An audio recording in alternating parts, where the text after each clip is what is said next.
So in this video, I'm going to show you how to make an unbeatable tic-tac-toe in Rust.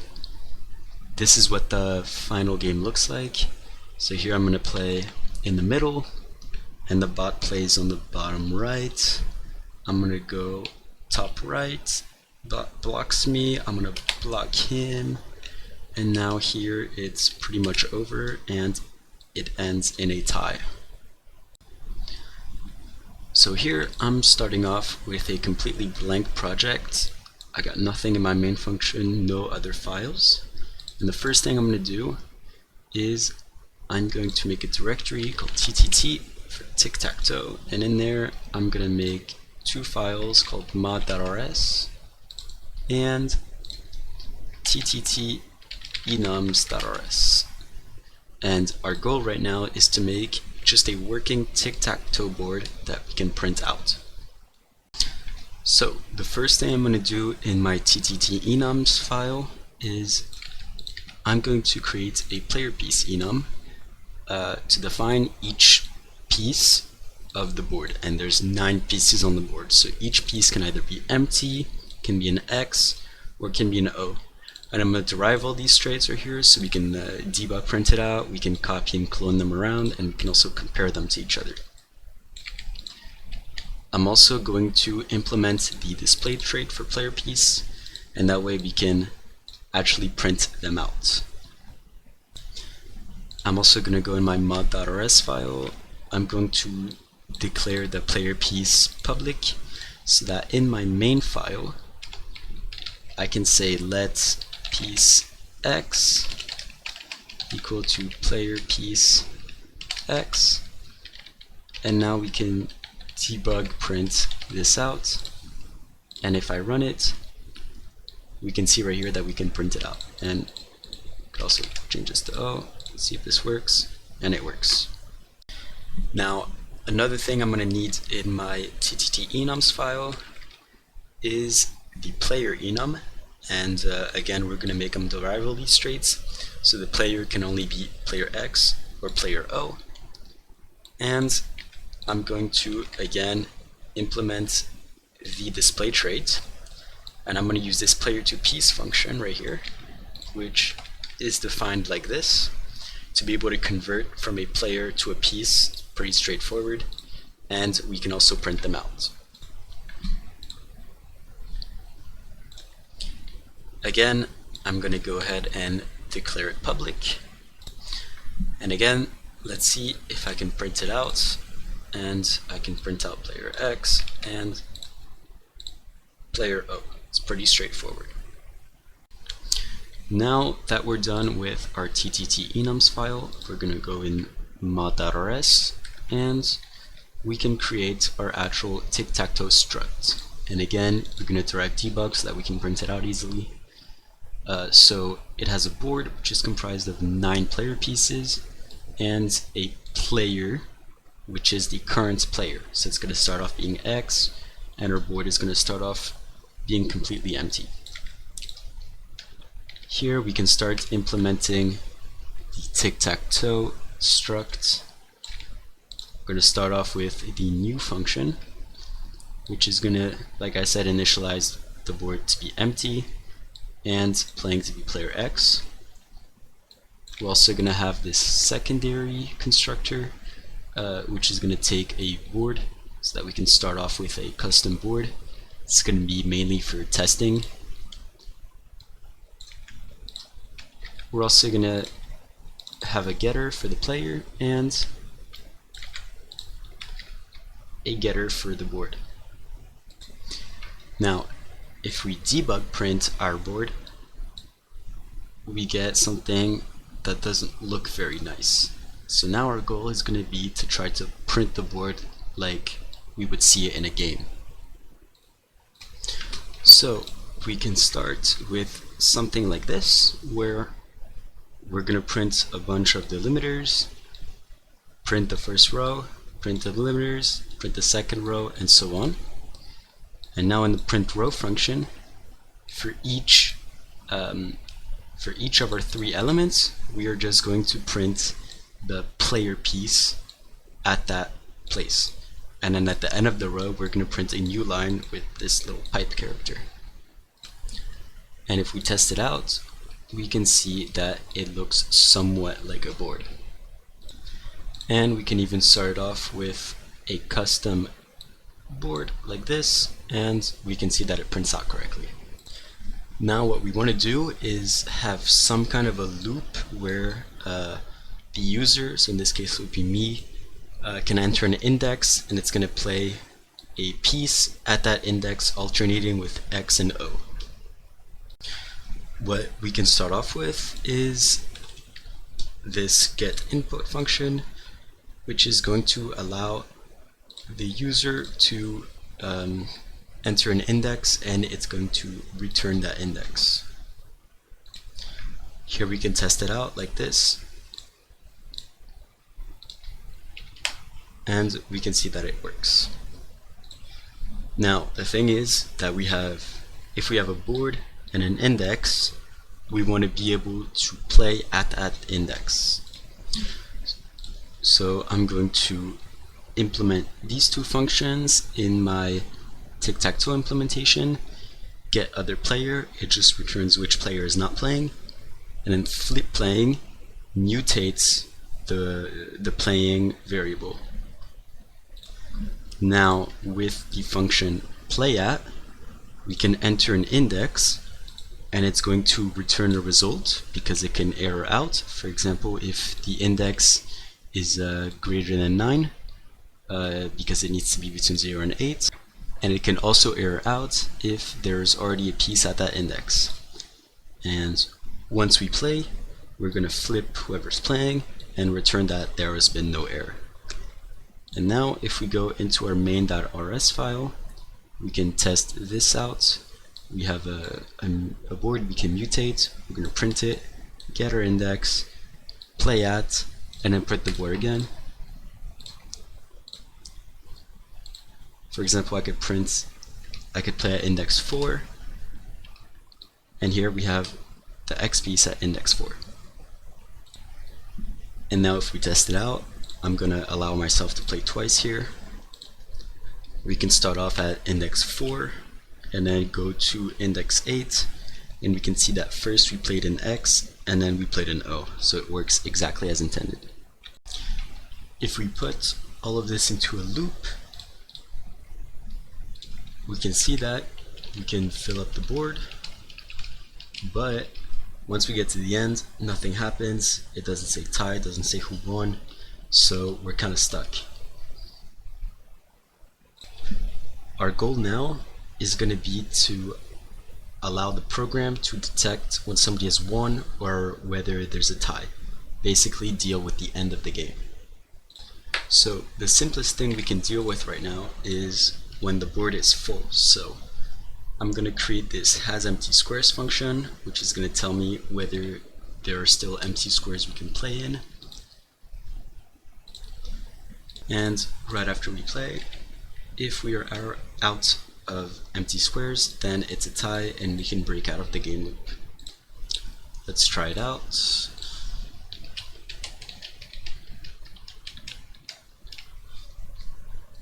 Okay, so it does print that it's a tie, but it doesn't print the last piece. That's a little bug we're gonna fix. We can rearrange stuff around like this. Now we're gonna start to implement checking to see who won and not just who tied. So I'm gonna create this constant lines to check. So this contains indices right here. These are the rows. So the rows are going to be index 0, 1, 2, 3, 4, 5, 6, 7, 8, and so on. Here we're going to check the columns, and here the two diagonals. Now all we have to do is to create this check-win function where we get whoever played last, and then we check to see if there is an alignment in this lines to check constant. Also, we're gonna return whatever line the player won, if there is a player that won, so that later we can actually display it when we print out the board. Now we can test this out really quick. 0, 1, 3, 4, 6. And right here we can see that player X wins because there is this alignment. But we want to print it out like in red. We want to print out these pieces in red to show that this is the alignment where player X won. So that's going to be our next goal. I'm going to create this secondary print function, which is going to be called print board win, and it's going to take this extra parameter, the line parameter, which is going to be the line, one of these, which is the one that the pieces are aligned on, and I'm going to give it to the print row function. So we're going to have to modify the print row function. So instead of printing the piece as it is, we are going to change its color depending on if it is in the line parameter, just like so. So here we're going to give it the same line parameter, and we are going to create this function called getChartDisplay. And so if our player piece is in the line, then we're going to color it in like red, for example, and if it's not, we're just going to color it normally, like in gray. We're going to need this library right here to be able to color the output text. I'm going to modify my dependencies, add it in there.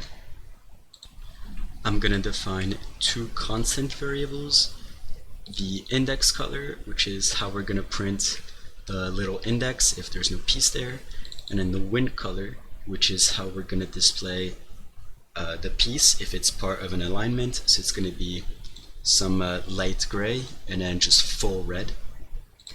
So now we can implement the getChartDisplay function like this.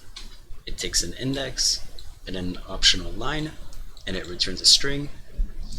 So if our index is in the line, we're going to color it red. If the piece is empty, we're going to color it in this index color, and we're going to show the index that it's at. And if there is a piece, we're just going to print it normally in the normal gray, dark gray color. Now in our original print board function, we're going to have to put none to say that there is no line. It's just normal print function. If we go back to our main loop, right before we win, we can do board print board win. We're going to pass in the line that we just checked, and I'm going to move this down here so that we don't print the board twice in case someone won.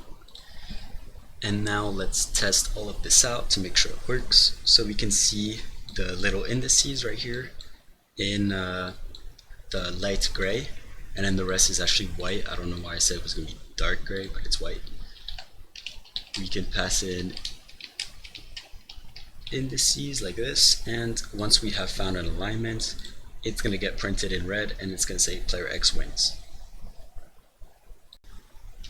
Now that we're done with making the tic-tac-toe game itself, we're going to implement the artificial intelligence part of it.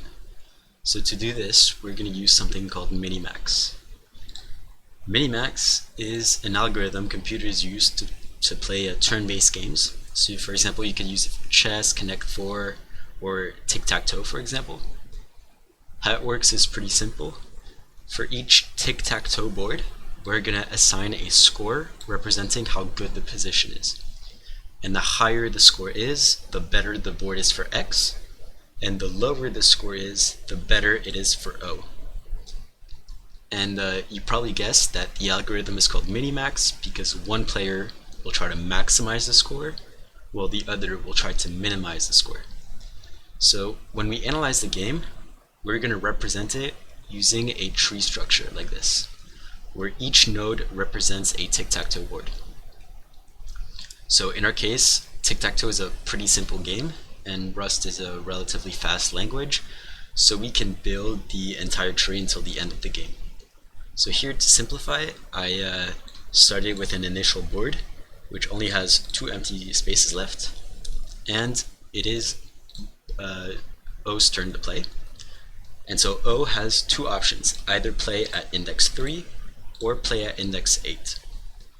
And then once we're in this position, X only has 1 option, so either play at index 8 or play at index 3. And once we reach to the leaf nodes, these are called the leaf nodes because they don't have any children, we can assign a score. So in this case, the score is going to be 1000 because X has 1 right here, there's an alignment, and here the score is 0 because it's a tie. And if blue had 1, then we would assign a score of negative 1000. So it's centered around 0. And now we can assign scores to the nodes that are not leaf nodes. So for example, this node, because it's X's turn to play, and X is the maximizing player, we are going to give it the score of the highest score of its children. Now in this case, there's only 1 child which has a score of 1000, so we are just going to assign it a score of 1000. And on this one we're going to do the same because it's X's turn to play and X is the maximizing player. We're going to give it the max of all of its children's scores. So here the max of just 0 is 0. Like this. Now here it's a bit different because it's O's turn to play and O is the minimizing player. So here we're going to give it the minimum, we're going to give this board the minimum of 0 and 1000, which obviously is 0. So this board has a score of 0. So that means that if blue, if O and X play perfectly, this board will result in, well, the game will result in a tie, right? And so obviously if we play perfectly, we're going to go down this path, right? And it also means that if O plays perfectly and X doesn't play perfectly, O is going to get a score better than 0, so it means it's going to be more negative, right? So at this point, O is certain to get a score less than or equal to 0, and obviously O is trying to minimize the score. So let's say that we were playing the game and we were playing X and we were playing against the computer that was playing O. What should the computer be playing right now? Well, it should look at all the children, figure out which one has the lowest score, and play that. So in this case, the computer would end up playing at index 3. So now let's get back to the code. We're going to go to our source directory, make a directory called Minimax, and then add a file called mod.rs. And in there, we are going to create a struct called node, and I'm going to import player and TicTacToe. So our node right here corresponds to a single node, so it's going to be a board, and it contains children too. So we have the board and a vector of children. I'm going to create a simple constructor like this, where we just give it a TicTacToe and initialize children to be empty. Now I'm also going to put a Minimax struct, and the Minimax struct just holds on to a player, which is the player that it's playing. So if this is player X, then Minimax will be playing player X, and yeah. Now let's implement Minimax. I'm gonna add a simple constructor that just takes in a player and a little getter for our playing variable, a static analysis function. So the static analysis function is a function that takes a leaf board as input. A leaf board is just a board that doesn't have any children, and it's going to return a score for that board. Now this function, as you'll see later, is only going to get called if someone has won. So the only thing we have to look at is who played last. So if someone won and X played last, that means X won. So we're going to give this board a really high score because we want to incentivize X to go down that road. We want to incentivize X to win. And the opposite for O, we're going to give it a really low score. Now in my diagram before, I showed 1000 and with negative 1000. But here in practice, we're actually just going to use the highest value for an i32 node, for an i32 int, and the smallest value for an i32 int. Then we get to the slightly more complicated part, where we're going to need to iterate over every child of that node right here. So we're going to create a function called generateChildren, which is going to take in a TicTacToe board, and it's going to generate all of the children so that we can iterate it over a for loop, right? So when we iterate, we want a delta, which corresponds to the index that we need to play to generate that child, and we want a reference to that child.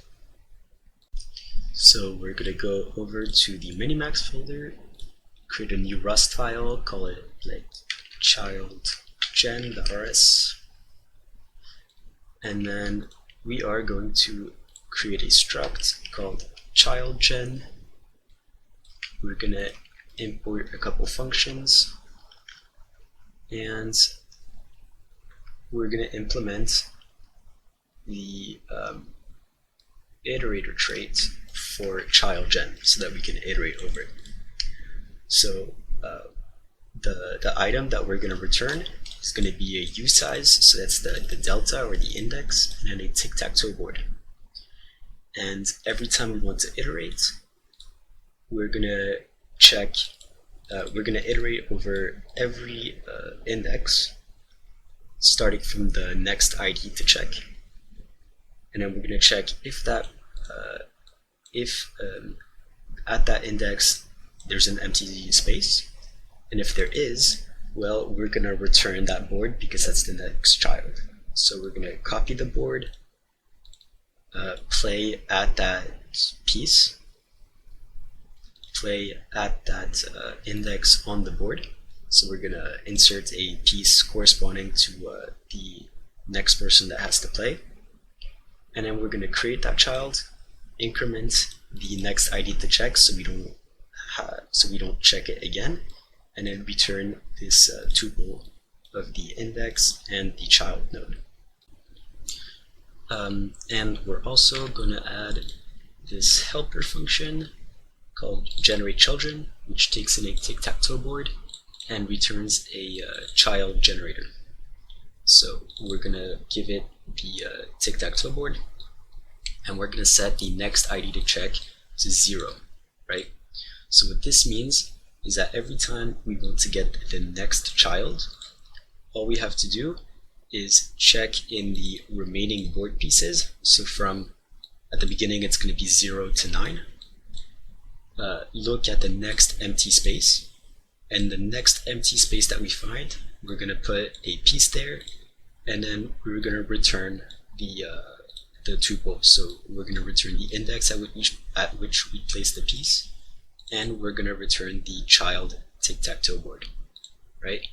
And then if we call this multiple times, we're gonna generate all of the children. So for example, if there's an empty piece at index 3 and then at index 5, well, the first time we're gonna find the first empty piece at index 3, and then we're gonna start looking, the next time we call the next function, we're gonna start looking at index 4, and so we're gonna find the next empty space at index 5. And once there are no more empty spaces, we're just going to keep returning none to say that the iterator has expired. So now we can go back to our mod.rs file, import the generateChildren function we just created, and then we can start implementing this loop. So we're going to initialize the best value to be, ironically, it's going to be the worst value at the beginning of right before the for loop.